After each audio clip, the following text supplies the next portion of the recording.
Hi guys, welcome back to George Reads once again, where today we are reading chapter 18 of Slime by David Walliams. Last time in chapter 17, Ned and Slime littered Captain Pride's park. They littered it with sweet wrappers, bird poo, basketballs, all of the things that Ned has done to the park keeper in the past, but Ned had his basketball pierced with a litter stick by Captain Pride. It was a birthday present from his granny, and so Ned got revenge by littering the park with all of those things.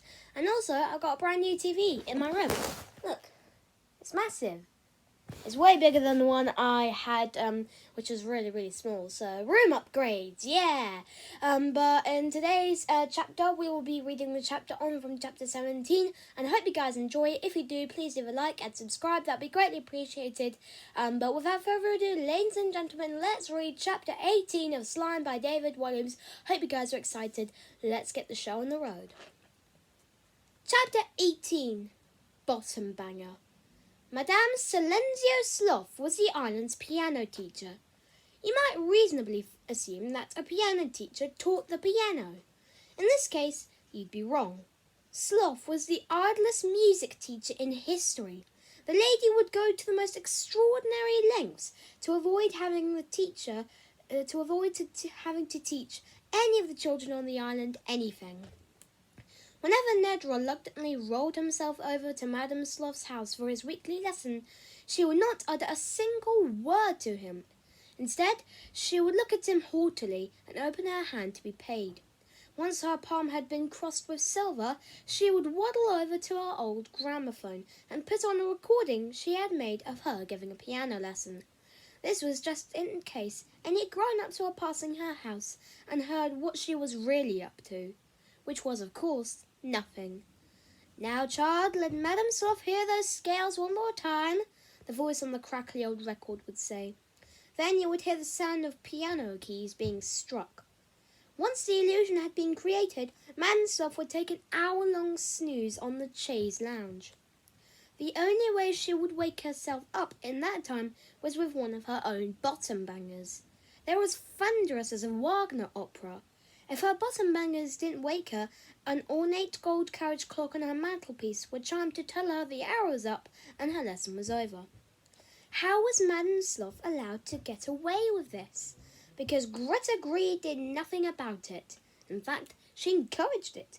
Anything that brought children to misery was fine by her. Because Ned had never learned a thing about playing the piano in his years of enjoying Madame Sloth's piano lessons, he would be sent off to have more and more lessons.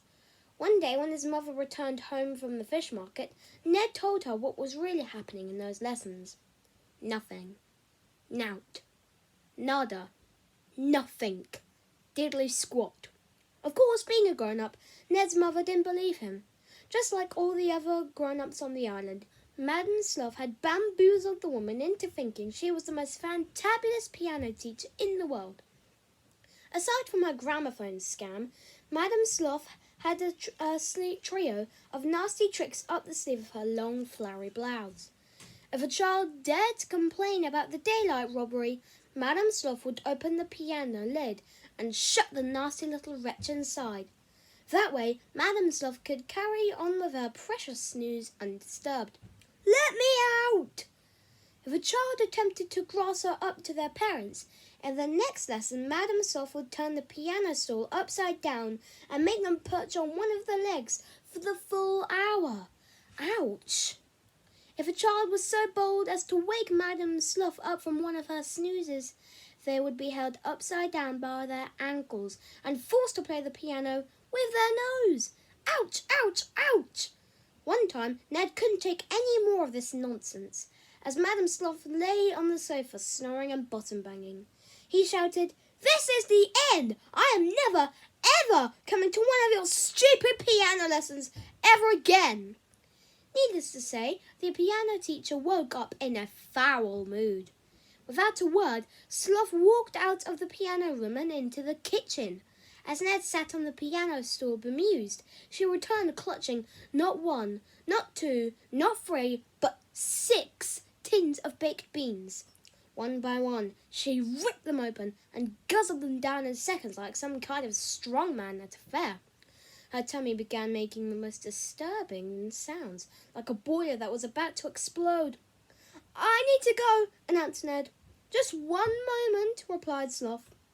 Next, she shuffled over to the boy. From the way she shuffled, it was clear she was clenching her cheeks together. Not her top cheeks, but her bottom cheeks.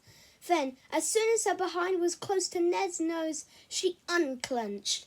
"No!" cried the boy. Sloth let off the most explosive bottom banger of all time. Kaboom! The force of the blast was enough to blow Ned straight out of the window.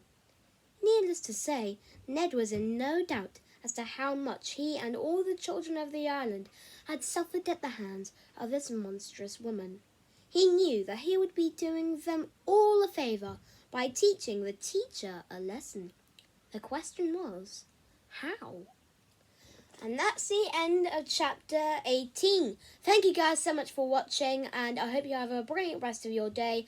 This Sunday or Saturday, I don't know which one, me and my brother Freddie are going to be watching The Farmer's Lambs on the new TV I mentioned earlier upstairs, and that'll be great. It used to be my older brother's, but he took it into my room because he didn't really use it any much. I don't need to flex, but it's pretty good TV. In all seriousness, thank you guys for watching, and I appreciate all of your love and support. But for now, that's all from me, and goodbye, and I'll see you in the next episode, Chapter 19 of Slime by David Walliams. I can't wait to see you guys there, but goodbye.